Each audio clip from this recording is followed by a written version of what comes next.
تو بھائی فائنلی سفیان کی شادی کا دن آ ہی پہنچا اور اپنی بارات کو لے جانے سے پہلے وہ جا کر اپنی بہن عریشہ کو بھی لے کر آ گیا، لیکن ابھی ایک بہت بڑا تماشا ہونا باقی ہے اور وہ تماشا ہوگا سوہا کی طرف سے۔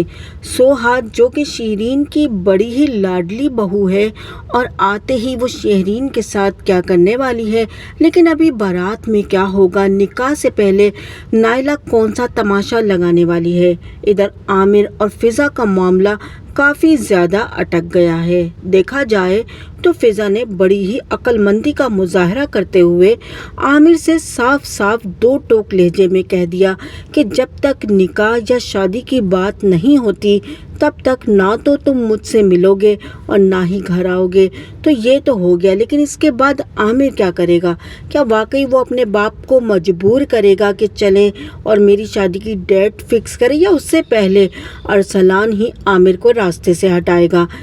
کیونکہ ارسلان اس معاملے میں کافی سیریس نظر آتا ہے اور اب وہ بارات میں جانے سے منع کر دے گا۔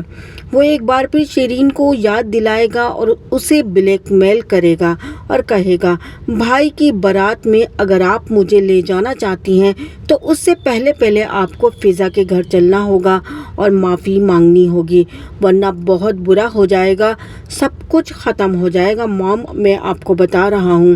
ادھر آخر کار شیرین مجبور ہو کر کہتی ہے ٹھیک ہے، تمہاری دھمکیاں بہت ہو گئیں، ابھی مجھے لے کر چلو فضا کے گھر، میں ابھی جا کر تمہارے رشتے کی بات کرتی ہوں۔ اس طرح وہ ارسلان کے ساتھ فضا کے گھر آ جائیں گی اور ادھر سفیان دلہا بن کر کھڑا ہوگا۔ سب لوگ ریڈی ہو جائیں گے لیکن شہرین کا کچھ اتا پتا نہیں۔ لیکن اتنے میں عائشہ تیار ہو کر آئے گی اور سفیان کی جیسے ہی نظر اس پر پڑتی ہے وہ عائشہ کو دیکھ کر حیران رہ جاتا ہے۔ ادھر عائشہ بھی اپنی محبت کو کسی اور کا ہوتے ہوئے دیکھ ہی نہیں پا رہی، اس کی آنکھوں میں بھی آنسو ہوتے ہیں، لیکن بہرحال دونوں نے اپنی اپنی راہیں چن لی ہیں اور لگتا ہے کہ واقعی